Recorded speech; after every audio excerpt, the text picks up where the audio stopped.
Welcome into another edition of the FutureSox Roundup. My name is Elijah Evans, joined by my co-host Dylan Barnas. It's been a couple weeks, man. We've been busy, holiday season, all of the above. We hope everybody enjoyed their Thanksgiving. There was a lot going on the past couple weeks in my life and Dylan's life. We're back, and we're kind of preparing now as we talk to you all on December 2nd.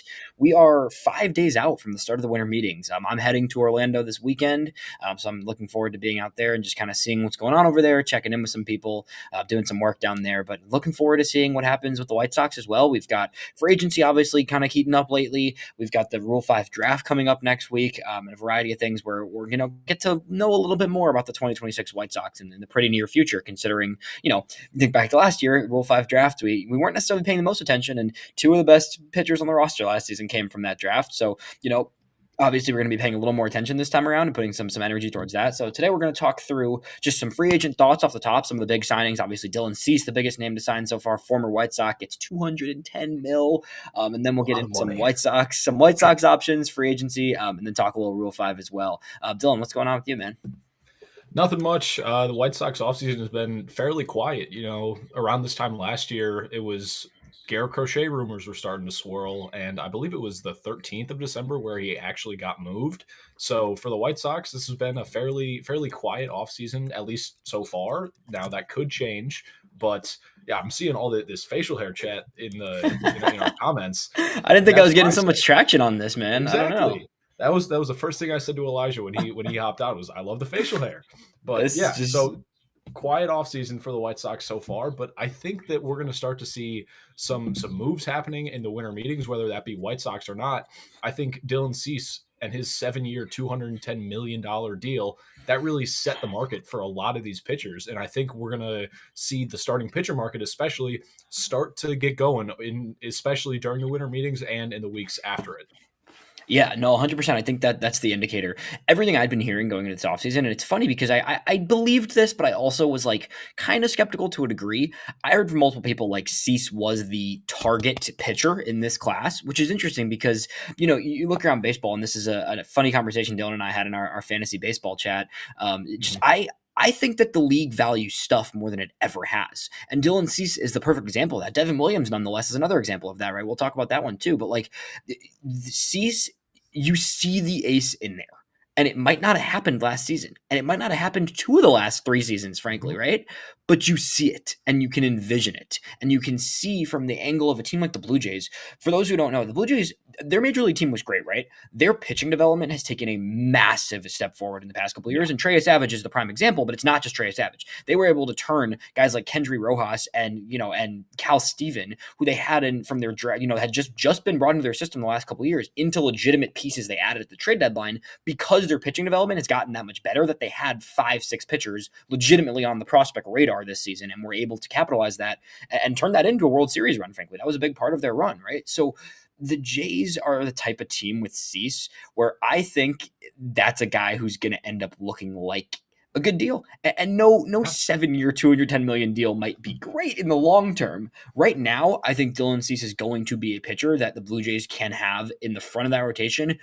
I'm terrified to face Gausman, Cease, and Savage in a playoff series. I don't want to face that. If I'm a fan of any AL East team and any AL team, frankly, like the Yankees and some of these other, and the Mariners, some of these other teams, like that's a pretty daunting thing. And part of the issue with the Jays is like they didn't know exactly where they were going with Bassett and Scherzer and some of the other guys after, the incredibleness of Savage and Gausman being a consistent vet. Also, you got a 3-headed monster there, and I really like the fit overall.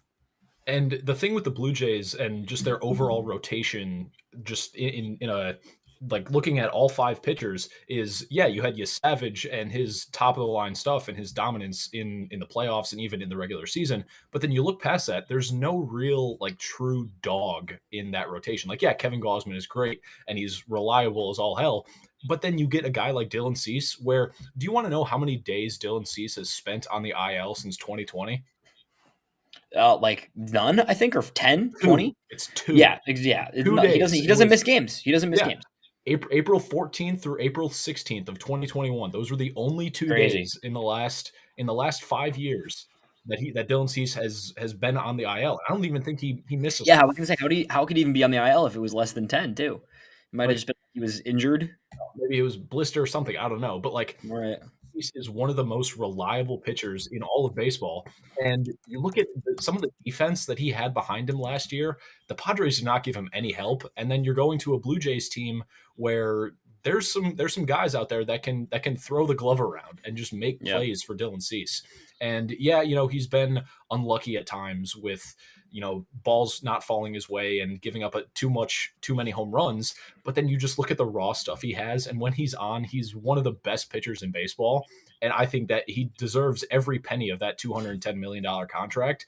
And, it wouldn't shock me if Dylan Cease went out and overperformed the $30 million AAV value in the first 2-3 years and then starts to taper off towards the end of it. Of course. But for right now, I think that's a great move for the Blue Jays, and one you need it. Coming off of a World Series loss, you don't see many teams go out and sign $210 million ace pitchers, and I'm loving what the Blue Jays are doing. Yeah, and then they got another guy about 2 hours ago who I also really liked. Cody Ponce is an interesting name. He just won the KBO MVP with possibly the greatest Korean baseball season of all time. Funny, interesting story where he never had success in the big leagues, went to Japan, struggled in Japan as well, but found a home in the KBO and was incredible. But it's some people look at that and say, oh, well, he couldn't stick it in the two major leagues, right? And there's some validity to that. Also, a lot of arsenal tweaks, a lot of adjustments on his movement profiles, a guy that looked pretty tantalizing. And he was getting talks of, he's going to get at least 2 years to come back over and try and become a big league starter. The Jays get him for 3 for $30, which seems a little much, but the stuff is gross. And if he can be their 5 starter or their swingman /5 starter, right? They don't need, now that they had Cease, right? They don't need him to be the guaranteed perfect cog in that rotation. Yeah, they're going to hope he's their 5 starter. And if he ends up being a swingman 5 starter utility knife guy, great, right? If they want to add another pitcher at the deadline or whatever it might be, right? You have flexibility there. $10 million a year is not going to kill you. And the Jays are just, they're going out. They're ready to spend. And I love it because they, that's what should happen after teams win the world, go to the World Series and fall one pitch to Miguel Rojas short of winning a World Series, right? You should go out and spend it. And that's something that I think is should be encouraged around all baseball. So it's cool to see what Toronto's doing. Those are the two, already 2 starters added to the rotation, including, obviously the best free agent, the only $100 million player to sign so far being a $200 million, Dylan Cease. And also just shout out Dylan Cease for White Sox fans. I love Dylan Cease. He's been one of my favorite pitchers to come through the White Sox organization, just from a super laid back, chill standpoint. But also just who he is as a player and person. He's a very nice guy. He's always been super welcoming when he was with the organization before the trade. So I'm just happy that he was able to find a home and cash in, man. Good for him. Yeah, there's a reason why my name is not Cease. Dylan Cease was one of my favorite White Sox in my entire 20 years of being a fan. He's probably, if not number 1, he's number 2 or number 3. And you look at what Toronto is building up there in Canada, and then you just look at Jose Barrios. Where does he slot in that rotation? Does he? Good question. Does he get traded? I think he's expensive. It's a hard contract to move. Say. If you can find a team willing to take on that contract, I think he does get moved, because you got Cease, Barrios, Savage, Bieber came back. He accepted the QO, and then what's the other? Cody Ponce. That's a solid 5-man rotation. Dude, I almost forgot Bieber, honestly. I feel great about that rotation going forward. That's and a very good rotation. If Ponce is your swingman and Barrios, and then you see who kind of emerges between the two of them, this is a good spot to be in for sure. Barrios is coming off injury too, so I'm not sure exactly what his status is. But a couple other big-time relievers off the board, neither that we thought were in play for the White Sox, so not of too much effect, but it does kind of showcase what the market looks like for the relief pitchers and for the potential closers particularly, right? Devin Williams signs 3 years, $51 million, but some weird deferral information, but generally 3 for $51 with the Mets, who still are going to probably bring back Edwin Diaz because they're the Mets and they can spend whatever they want. And then Ryan Helsley goes from the Mets, who traded for him last year, 2-year deal, $28 million to the Orioles, which I like that move a lot for Baltimore. I think you're buying low on a guy who could be a top 5 closer in baseball, and Baltimore, they need to make some additions to actually try and get back to the playoffs, and knowing that their window is quickly closing. Meanwhile, the Mets, they just spend what they want to spend, and they've been exceptional at developing pitching, so they're probably going to get Devin Williams back into elite form. And yeah, he had a rough year, but there were some positive signs down the stretch for sure. I still think he's going to be a very good, really closer, 8th inning or closer for them. That's the thing that I was going to say. If they get Edwin Diaz back, does he? That's a crazy Diaz is your closer. Yeah. Diaz is your closer. Right. But then it's an interesting situation because, we saw Ryan Helsley with the Mets last year and he couldn't pitch in the 8th inning at all. So you got to remember Devin Williams used to set up for Hader though. That's true. That's what I was going to segue into. It's like if Devin Williams is your closer, I think he can be a very good one. But if he's your setup man, I think he's the best in baseball. Like, I don't think there's even a close two. And then with Helsley, like, is Felix Bautista hurt? Like, I haven't heard much of anything about He's coming off a TJ, so I think he should be back this year, but I don't. It's probably like not to start the year, and when he comes back, or he's did he? Let's see. I thought he came back towards. He did come back. You're right, because it was TJ in 24, so he did come back. Yeah. Let's see. So I wonder what the plan is with him. He agreed to an arbitration first year of ARB. No, he came back at the second. He was actually good the whole second half of the year. Honestly, I really didn't. I thought it took him, or first half of the year. Wait, no, I flipped. He was pitching the first half of the year, went down with an injury second half of the year. So looks like it was shoulder surgery. So he'll be back, but not till mid. That's what I thought. Not till mid to late season for Bautista. So that makes sense. It makes sense.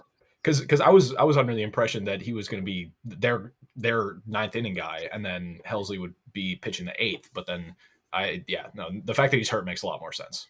Yeah, and you can have kind of an 8th, 9th inning shared responsibility when he is back, depending on who's in the better spot at that point. I mean, that kind of is generally the free agent to sign. Alek Manoah signs with the Angels, which is just a funny random. I can't believe he got a guaranteed major league deal, but still was a good pitcher at one point, and that's the most Angels move ever. But aside from that, where that leads to White Sox, right? I mainly want to talk the pitching side of things because I don't think anything has happened that really changes any plans offensively, right? I still think the White Sox would love a Ryan O'Hearn or someone in that ballpark, probably settle for someone a tier below that, which is fine, but nothing has really moved in the hitting market. So I think the pitching is where we can start. Let's segue into the bullpen because we just talked about it. If the market, so Ryan, you look at a Devin Williams, you're looking at a 17 AAV. You go down to a Helsley, who's a tier below. I think we would agree, kind of, but just not really even. I don't think necessarily, but Helsley goes to a $14 million AAV. From there, I just am trying to consider and conceptualize like where the market becomes attainable for the White Sox, right? I think that's kind of my most interesting consideration on the reliever market.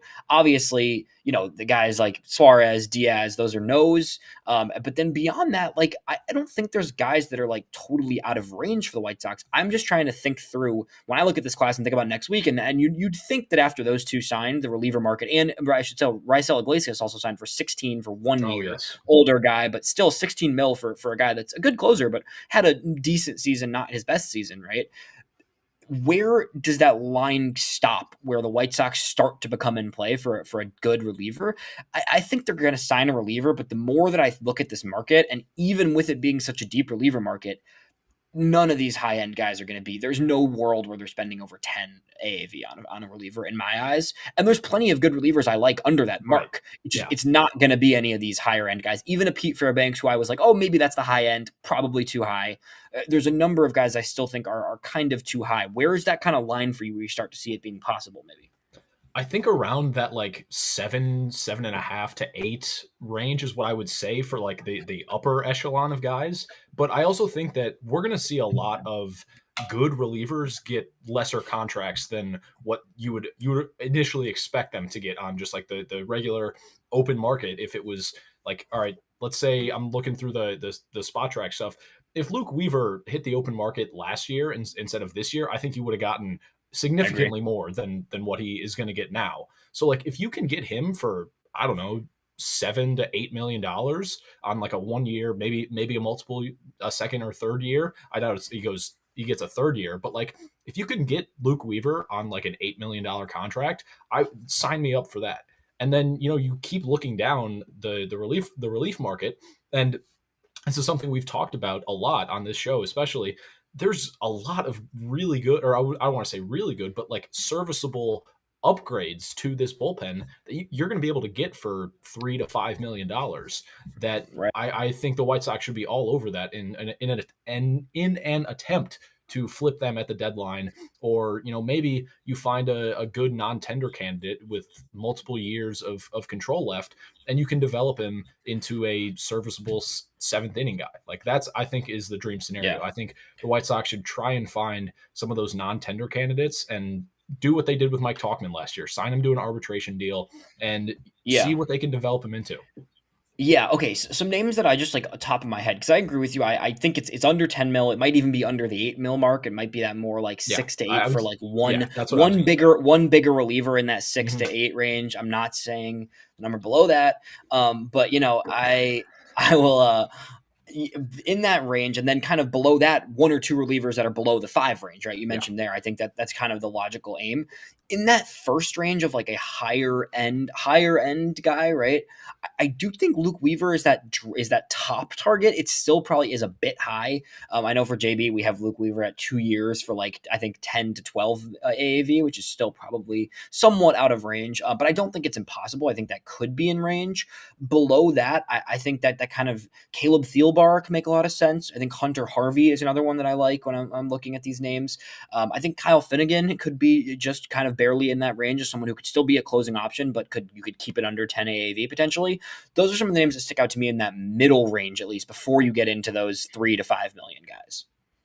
Yeah, I'm looking through the spot track projection like tool right now, and Yeah. while it's probably not the greatest for like what their actual market is, they have like Gregory Soto, Pierce Johnson, Mark Leiter, even guys like Sir Anthony Dominguez and Tyler Rogers in that bucket of around 8 million, where you can probably get them on around 8 million, but then you go down the list and I think you can find some I don't want to say better, but like more cost efficient options in like Right. Sean Armstrong, Danny Yep. Coulombe, Andrew Guys we've talked Chafin. about. Yeah, Yep. guys we've talked about. But one that I don't want to say I'm all in on, but like he was rough as a White Sox, but I kind of like Michael Soroka. I think Again. I kind of do. Like he had a good year, or not like a great statistical year in When Washington. healthy, yeah. Yeah, when healthy, and he had some good underlying numbers, and he was kind of good out of the bullpen, like in his White Sox career, especially towards the end of it. I don't say that I'm not going to say that I am fully on board with Michael Soroka, but if you told me that the White Sox got him to be like their long relief guy, maybe seventh inning guy out of the bullpen, I wouldn't hate it, because I mean he's Yeah. young, and when he's healthy, he's shown good stuff, especially out of the bullpen. So it's an unpopular pick, but I could kind I of, don't mind it. yeah, I can see the vision. I would like a buy low on Jordan Romano. Can I interest you in a Jordan Romano buy yeah, low? yeah, I I could see mean that. for I think he gets more than this, but like Spotrac has him at 2.7 million. I would take that Oh any yeah, day. easily. A two for 6 million or something. I think Yeah, he ends up getting more like 2 for 10. But I think that's an interesting one to consider of just a guy who is solid and just can be he could plug, he could probably give you more upside potentially if some things click for him. I don't think like a Drew Pomeranz, still a yeah. Cubs guy who has been hurt for half of his career, but had a really solid year when he was healthy with the Cubs. Came back and actually was really incredible in his return to Major League Baseball after 3 or 4 years there. So there's a lot of guys. Like I just, the way I look at it is like what the Williams and Helsley and Iglesias signings tell me is the top end guys are going to get paid. Yeah. And there is this free agency class more than ever, and anybody I talk to in this world, like the middle class is probably going to get screwed in this free agency Yeah. class just because of the dynamics. And they haven't necessarily so far. I wouldn't say any of these deals have been like huge ripoffs for the player. Just these guys are getting in on the market early. As the market progresses, it does seem like a lot of the middle tier guys are going to get kind of screwed in this demographic of just heading into the lockout next year and the way people are operating, right?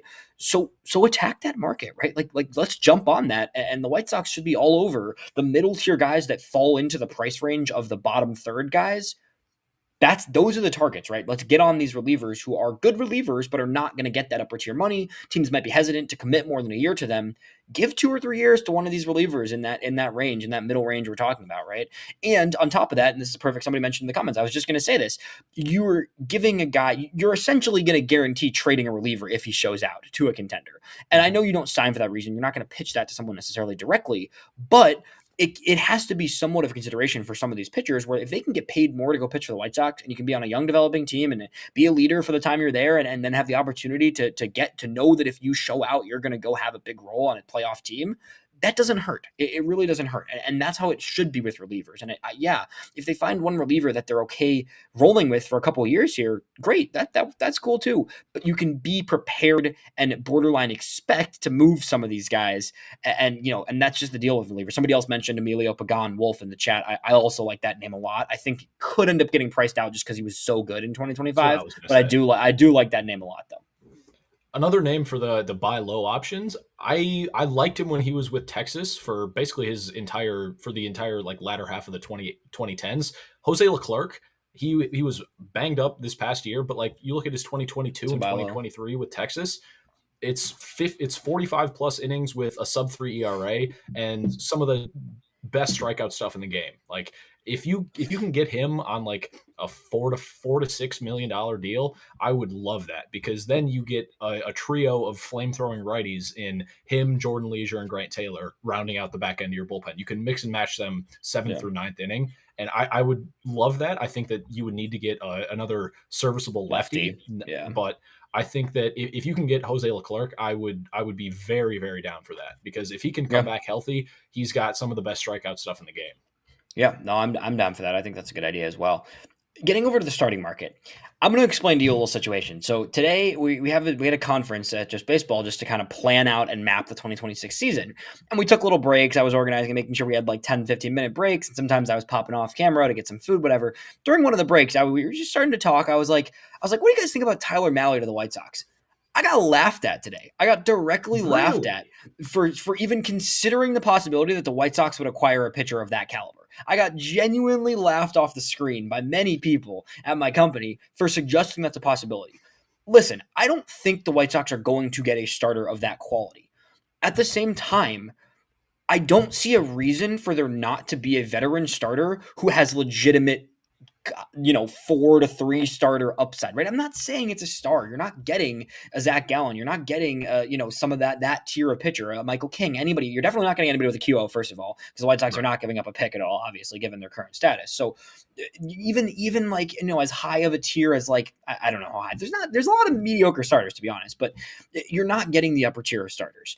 Beyond that upper tier, I don't see why Tyler Mahle's that crazy. I think there is legitimate reason for the White Sox biggest expense. And yes, I would love Ryan O'Hearn. I think there's a lot of logic to getting a solidified masher in the lineup to pair with the young guys. At the same time, I would not be upset at all if the biggest spend was a veteran starting pitcher who you have the versatility with to just, first of all, just take the pressure off the rotation a little bit. There's a lot of pressure riding on these young starting pitchers, and having the ability to be a little bit more patient with some of these guys, in my opinion, in 2026 is not a bad idea. With Schultz, with Hagen, Tanner, I feel like it's a little more ready at this point. But like, generally speaking, I like the idea, and I'm rambling on here, but like, I like the idea of taking some pressure off those young guys. And if it means spending a little bigger to have a starter you feel good about in your rotation, who you can also flip if you want to go that direction, I like that a lot. And that's why I think going for a 2-year deal, or maybe even a 3-year deal, they can have options, whatever, with a mid-tier starter rather than a 1-year deal for a low-tier starter could make a lot of sense for this team. That's how I see it. Yeah. And, you said it in like very briefly right there. There's going to be a lot of young guys, especially in the latter half of 2026, that, them taking the ball every 5th day, I don't want to say it's going to be a struggle on them, but like, let's say Tanner McDougal breaks camp with the team. That's not an unreasonable thing to say. If we get to September, or August into September, and he's thrown 130 innings and his arm is starting to slow down because he's never thrown that much, you want to have a guy that you can lean on and say, all right, you don't need to go 7 innings every single time. You can go 3 or 4 and then turn it over to the bullpen. And, that might end up being like a 6-man rotation type of thing. But if you can have that established veteran in those later months of the year, I think it makes a lot of sense, because if you sign a guy to a 1-year deal, you're probably flipping him at the deadline if you can. But then let's say you sign a Tyler Mahle to a 2 or 3-year deal. It makes a lot of sense for him to be that sort of, I don't want to say 6-man rotation, but it makes a lot of sense for the White Sox to have a 6-man rotation, especially if Noah Schultz is up, if Tanner McDougal is up, if any of the young arms are up in September. It makes a lot of sense for there to be a proven, established veteran to go out there and take the ball every 5th or 6th day. Yeah. And look, Tyler Mahle had a solid season, but let's not act like Tyler Mahle is the staple of health or the staple of consistency because he Right. hasn't been Yeah. throughout his career, right? So Yeah. Tyler Mahle was on an $11 million contract last year. He's projected around $6 million in AAV. I think he does get a little higher than that. Even if it's 10, 2 for 20 for Tyler Mahle, for the upside that he can bring to the table. And this is one example of a name. There's a lot of other names that I think fit in this bucket. I'm just saying it today because I got laughed at and I took offense to that because honestly, I don't think that's a crazy thing to think that the White Sox, that could be their, top signing and that's still just, something, right? I think it's reasonable. Yeah, he had a great year this year, so that could be the limiting factor. He was great this year when he was on the field. Hasn't pitched a ton of innings. He has 100 and something innings combined over the past 3 seasons, right? So but a 2.18 ERA this year was impressive. Then again, whiff numbers, strikeout numbers pretty low. Probably got a little bit of, luck on his side. The FIP and more as a 3.3, xERA 4.2, right? So xFIP 4.4. So a guy that definitely outperformed the metrics a little bit this year. I'd be all in on that. I think it just makes a lot of sense. But there's plenty of other names. Who are some of the other ones kind of in that tier? Because again, we're not expecting any signings over that 10 AAV mark, give or take, right? Who are some of the guys around or below that mark that you think could make sense for that kind of one rotation ad?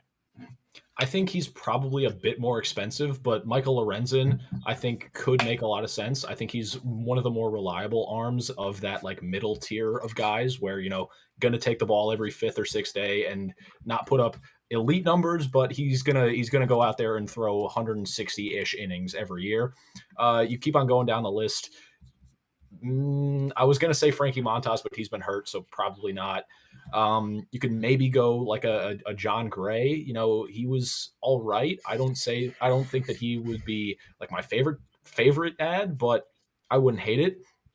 I wouldn't hate a reunion with Adrian Hauser. Like, he was very good with the White Sox. You can point to some of that being luck, but I think that he found something while he was here. And Brian Bannister is still here, and Zach Bove. That is another reason why I would think that Michael Lorenzen would come over to the White Sox. Zach Bove was with the Royals last year, so was Michael Lorenzen. I don't know if they had some sort of special connection, but I think that Zach Bove could pitch Michael Lorenzen, be like, all right, look, we have probably a better, I don't want to say better pitching development than the Royals, but it might be. I'm really not sure.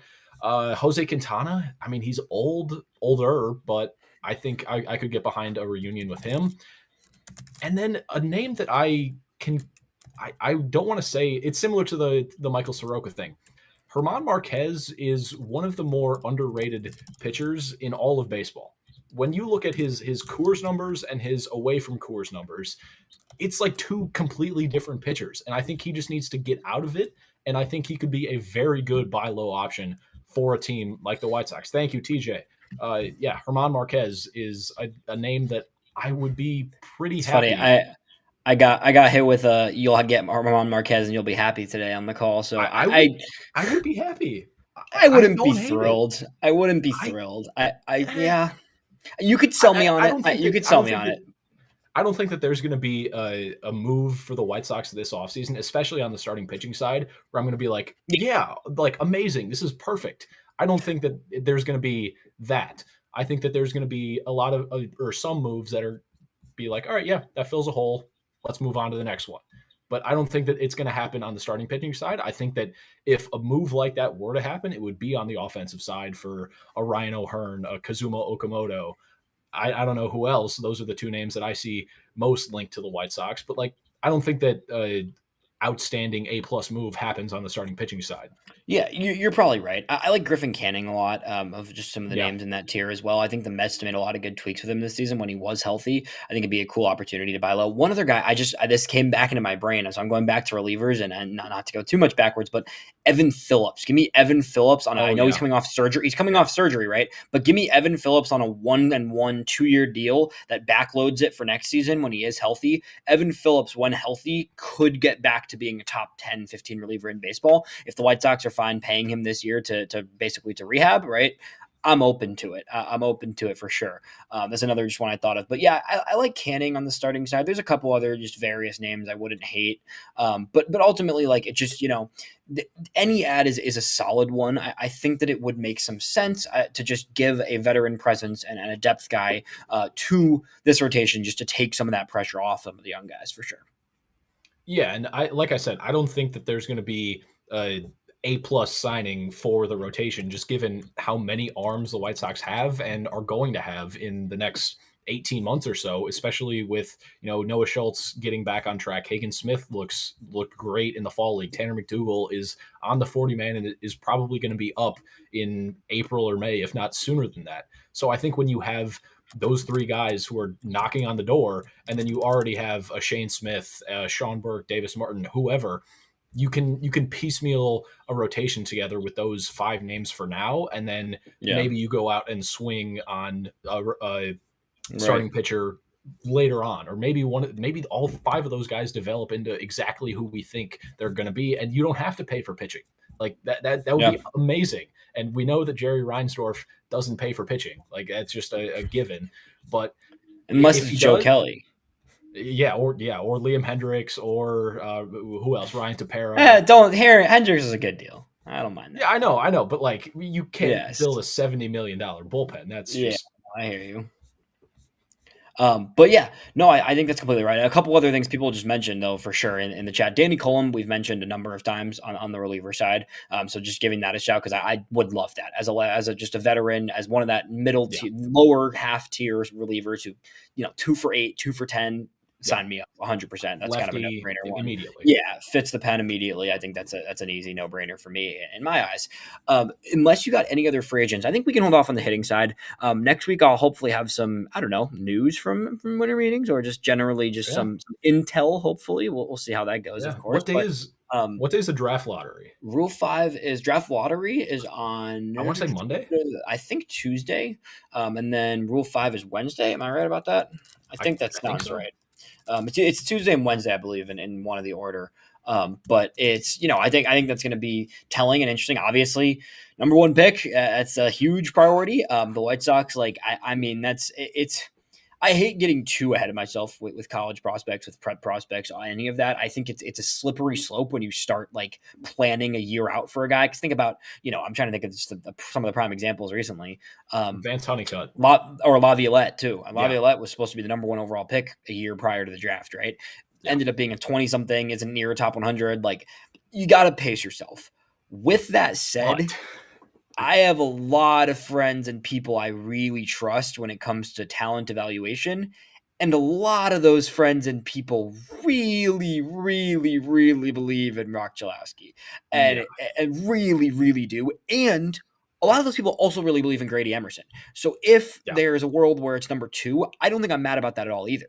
I really hope it's a top 2 pick, obviously. I really hope it's top 2 pick. There's a lot of other guys that could be good in this draft class, but I think when you separate the boards, right, when you just look at college and you just look at prep separately, there's a clear one on each of those boards right now. And one of those two, for the White Sox, would be a very good position to be in, obviously.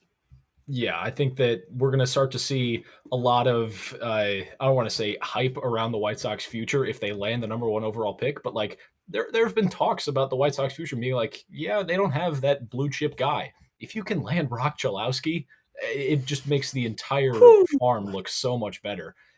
Dare I say he's the best college shortstop prospect since Dansby Swanson? I'd have to think about that, but you might be on there.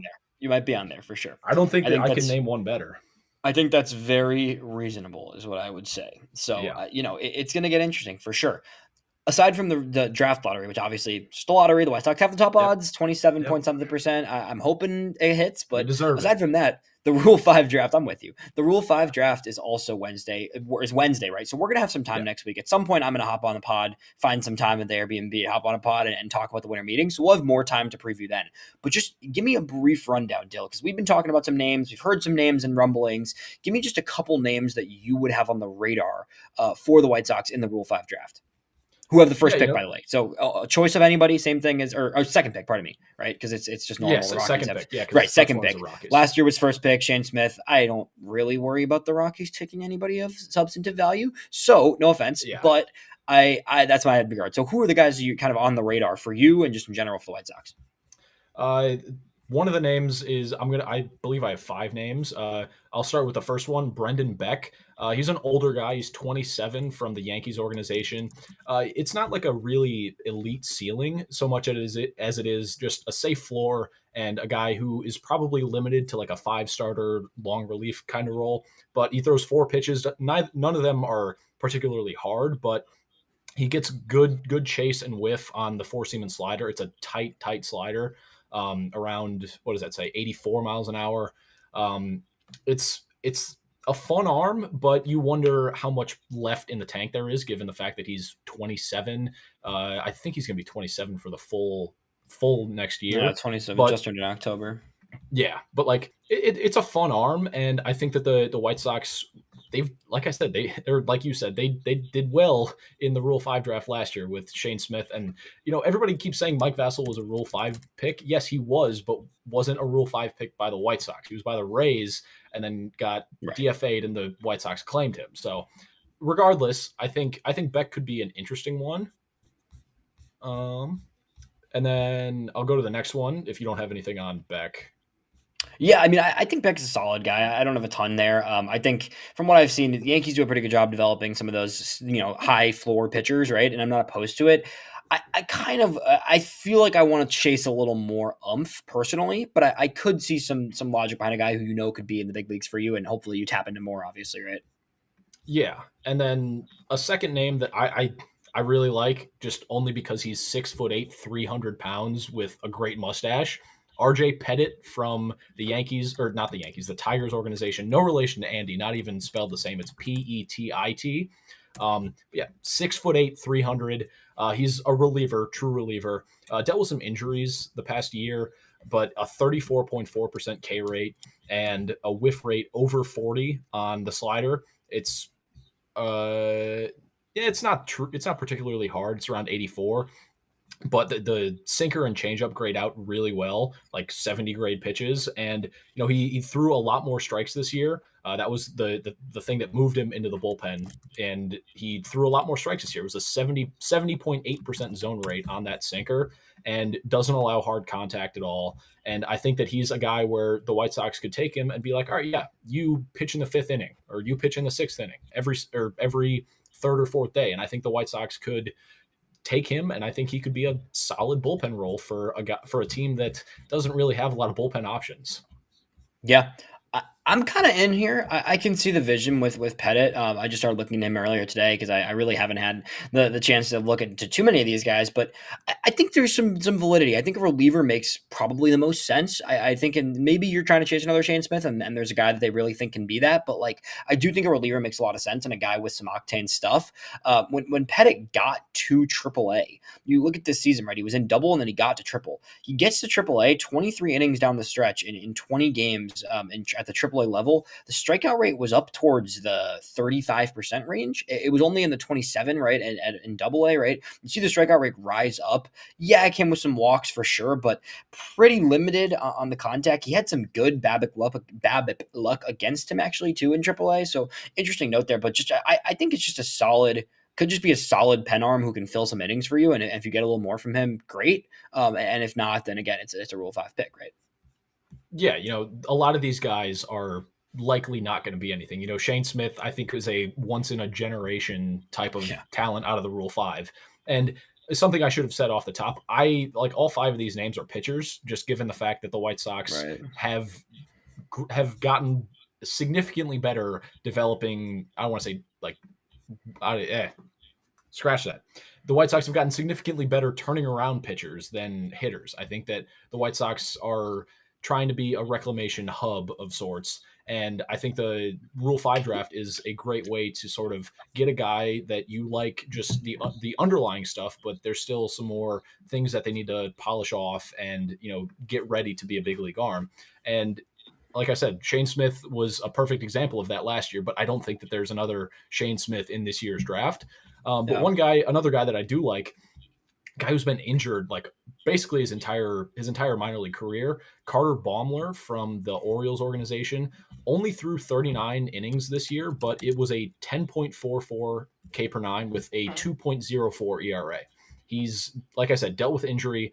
He threw 20 innings in 2024, 17 in 2023, and only 11.2 in 2022, which I believe that was his draft year. No, he was drafted in 2020. So yeah, he missed all of 2021 and only came back for the tail end of 2022. But he's got good stuff. He was finally healthy this year for more than 10 games. He pitched in 28. This was the first time in his entire career that he pitched in over 10. But yeah, like good stuff. He's gotten a lot more command on the fastball now. He's ticked up in velo too. I believe he got up to like 95 after sitting 91 last year. So maybe that's a sign that he's healthy. But I think Baumler could be an interesting guy that you buy low on, and maybe he's your long relief guy. Yeah, this is an interesting one because this is your like swing for the fences and have no clue quite what happens.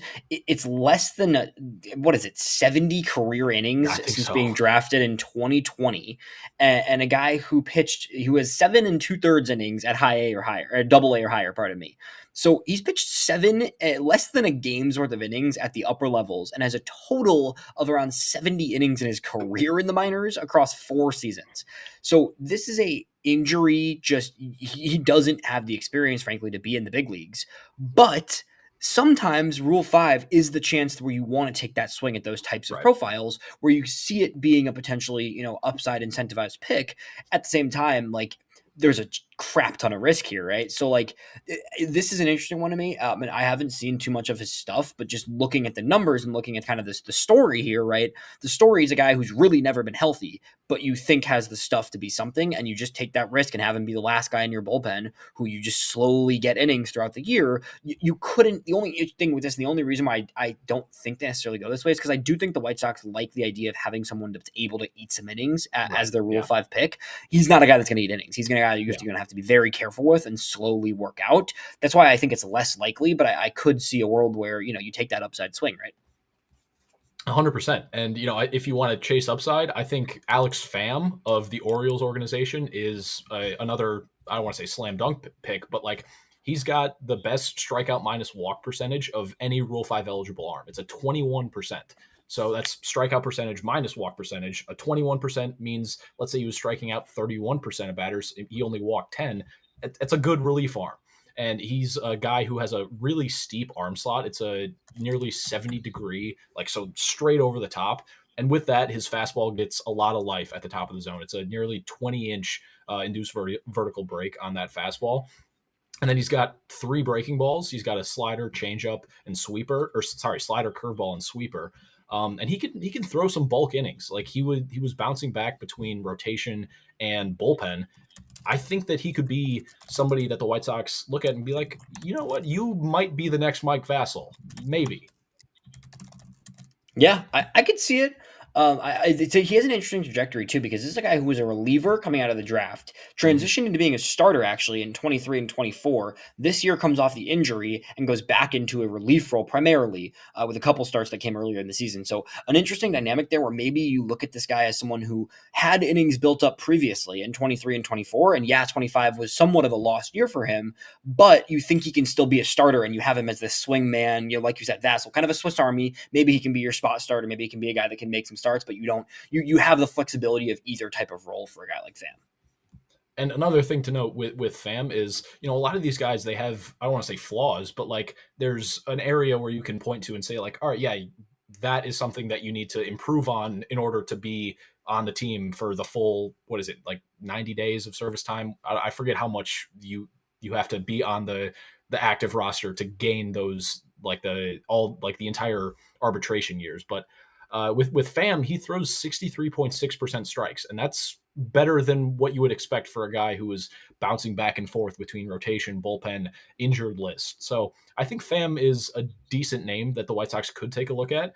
But then another one is Zach McCambley from the Marlins organization, another 2020 draft pick.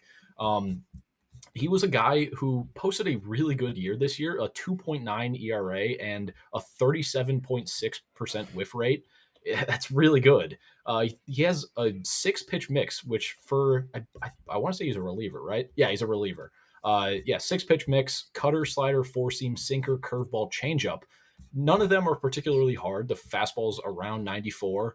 But he, like I said, he gets crazy whiff rates. His slider had a 50% whiff rate in AAA this year, which is nutty. The cutter, in my opinion, is his best pitch. He throws it for strikes at a very high rate, gets some whiffs on it, gets some chase. So I think if you want to look at a guy who you can immediately slot in to that bullpen, I think Zach McCambley is a good option because all of his, or I want to say all of his pitches, but a lot of them grade out as serviceable major league options for a reliever. And, as a reliever, you're probably not going to be throwing 6 pitches. So if they can reduce it down to his best 3 or 4, I think McCambley could be a good option for the White Sox. Yeah, 100%. I like that one. I think everything I've heard from the Marlins infrastructure and the Marlins brass and stuff, it seems like there's a lot of really good things going on the pitching development side. Obviously, Robbie Snelling, Thomas White, like you've got some high end guys there, but it does seem like they have an organizational trend in the right direction on the pitching side, and they have for years at this point, right? So I'm all for a guy that had that level of success at the upper minors, honestly, and has a little bit more depth of experience than the other names you mentioned there. I got 2 more names to throw at you, and I don't know if you're familiar, but just guys, when I'm just looking through some lists, Hayden Mullins is a name that I was intrigued by during the season. Red Sox left-handed prospect who's a guy that's just kind of an interesting one. I talked about him on the Call Up, which is our prospect show at Just Baseball a couple weeks, probably a couple months ago at this point, I guess, right during the season. He had a really nice stretch this year, or just in he had some injuries, but then he got back and had a good stretch in Double-A of 8, 15, 20 starts where he was really steady for a while. Strikeout rate in the upper 20s. A guy that just kind of meets that production, good stuff, not great stuff where he needed to be protected. Boston has done an excellent job turning out some pitchers in the past, these last 2 years, especially. They've really taken their pitching development into another tier, right? It's kind of this low gyro-y slider. And a sweeper. He pairs kind of the 2 variations of a slider, right? Mixes in a changeup as well, but it's kind of just a quality lefty who I think could be that 5-starter and or swingman type of guy. I mean, yeah, looking at his 2025 season, it was 101.2 innings with a 2.21 ERA. He got, I don't want to say a bit lucky, but it was a 95.6% left on base rate in high A this year and an 81.4% in Double-A. That number likely stabilizes at around a 70%. It was at a 70.3% last year in high A. And then this year it spiked up to 83.2. So, if he doesn't get that left on base luck, maybe the numbers look a bit different. But let's say that the White Sox do take him. I think that he could be a guy where, like you said, a 5th starter, long relief guy. I think he could be a pretty good one. Yeah, no, I'm with you there. I think it makes some sense for sure. Second one to wrap up here, and then I'm gonna take the night off. It's late. I know appreciate everybody who's hanging out. Actually, I realize for me it's only 8, and I'm exhausted because I've been up since early. But for most of you, it's 10 p.m. Yeah. So it's kind of late. Jack Choate of the Giants. I don't know how to say that name. I think it's just Jack Choate, maybe, of the Giants, left-handed pitcher who was a small D2 college guy. A name that I just remember on terms of just pure numbers standing out to me at times this year. Huge left-handed guy, but throws like 88. Funny profile for sure, where it's really dependent on the command and the movement, right? I think a lefty in general just makes some sense for the White Sox, right? I know we've talked about that from the bullpen perspective, obviously needing some left-handers. Really, really good changeup, which I do think kind of fits the White Sox, movement profiles they've been looking for to a degree. It's a high movement fastball, but it performs well even being at 88 miles an hour. And then you're looking at a pretty high end changeup, a variety, a slider, and kind of just like somewhat just relying on being, effective and confusing enough. He definitely has had iffy control at times, but I do think there's some intrigue there from just a unique, weird profile of another huge lefty, which the White Sox have a couple of, obviously. Yeah, and he's made how many starts is that? What is that? 56 starts over the past 2 years, right, covering nearly 220 innings. That'll play. Like, he's likely not going to be anything more than that 5-starter, but it's a reliable arm where, again, you can put him into that long relief role and get him 2-3 innings every 3rd or 4th day, and then you look up and he's on a team for that 7-year arbitration period. So there's going to be a lot of names that the White Sox could take in this Rule 5 draft, and we're going to dive into them after they get taken, and of course, hopefully they find the next Shane Smith. I doubt that's going to happen. But yeah. Yeah, no, I'm looking forward to it. It'll be interesting to see kind of what happens in that draft. Obviously, do you in a week we reacted to this 2 weeks ago, but 2 weeks later, and we're a week out from the Rule 5 draft. Where are you at with thinking or not thinking? We'll wrap on this, and then we're going to call it a night. Where are you at with thinking or not thinking any of the White Sox unprotected players will get taken in this draft? I think the two with the highest odds are Peyton Paulette and Ben Peoples. I think that both of those guys have big league caliber stuff where a team can look at them and say, yeah, you're going to be in our bullpen and you're going to pitch every fourth day or every fifth day after our starter gets taken out and it's a blowout, we're winning or we're losing. I think both of those guys have qualities in them where it would entice a big league team to say, yeah, we're going to take you, we're going to take a shot on you. And they don't have pressure on them to perform. Like, I doubt that a good team is going to take a guy like Peyton Paulette or Ben Peoples, where, yeah, they've got some kinks that need to be worked out of them. But I think that if, let's say, the Angels take Ben Peoples or Peyton Paulette, they're not going to be competitive. They have not, well, they're trying to be competitive, but even though they won't be. But I think that you can hide a bullpen arm a lot better than you can hide a starter. Yeah. And that's one of the reasons why I don't think Mason Adams gets protected. I don't think, or gets taken, and I don't think Shane Murphy gets taken either. Yeah, and that kind of ties into what we were saying about targets for the White Sox, right? Like, a lot of these guys you're mentioning are guys that you can sort of hide in the bullpen and let develop. But, again, Shane Smith is somewhat of an outlier here. This is not a common pick in the Rule 5 draft. And obviously it was a good pull by the White Sox, and that's great. But, like, you can't expect that. So it is often more logical to go for a pure reliever who you can take it easy with as the last guy in your bullpen, but still keep on your roster and hope they continue to develop in a positive direction, obviously. 100%. And let's say that Mason Adams or Shane Murphy gets taken. I really have a hard time believing that they're going to be on a team's 26-man roster for that full. I'm spacing on how many days it takes for them to have just have control over them, but I doubt that they're going to be able to keep them on their roster for that window of time where, if you get taken off the 26-man roster, you go back to the original team. So I think that a reliever is probably one that the White Sox would most likely lose and probably most likely take. But, right. If Mason Adams or Shane Murphy does get taken and they end up sticking with their new team, that would be a tough one because I like both of those guys. And you would wonder, what would they have been with the White Sox? So I think Paulette and Peoples are the names where I look at and am starting to worry that they could get taken and stay away from the White Sox. Yeah, 100%. That's all we got for today. I think that's a wrap. We were able to collect some free agency, some Rule 5 stuff. Like I said, I'll be at the winter meeting, so make sure you're keeping up with the FutureSox page. Our guy Adrian White has been really taking the FutureSox social medias to another level. If you haven't checked it out, we're now back on the Instagram that hasn't been used for many years. As we move into 2026, we really want to try to, as part of being Just Baseball's network now, we're trying to build out a little bit more comprehensive coverage across platforms. So make sure you're checking out the Just Baseball Instagram page as well as the Just Baseball Twitter, and then FutureSox, of course, FutureSox on both Twitter and Instagram. Hopefully Facebook soon. I'm trying to recover our account on Facebook. So hopefully we'll have some content flowing across social medias for FutureSox. And then next week, winter meetings. I'm going to be out there trying to get some in-stream information. I think Adrian might actually be there too. But generally just hoping we get some White Sox news so we can talk about it next weekend. We'll definitely be able to talk about the Rule 5 draft pick next week as well. 100%. It's going to be a fun next week for you and White Sox fans. Yeah, I'm looking forward to it. And number one pick. Let's make it happen. By the time we talk to you guys next time, hoping the number one pick belongs to the Chicago White Sox. We will talk to everybody. Go ahead. This will be the last podcast without Rock Chalowski being on my, he's going to be right up there. He's going to be above my bed. I will pin a picture of Rock Chalowski above my bed if we get the number one overall pick. Love to hear it. We'll talk to you guys next week on the RoundUp.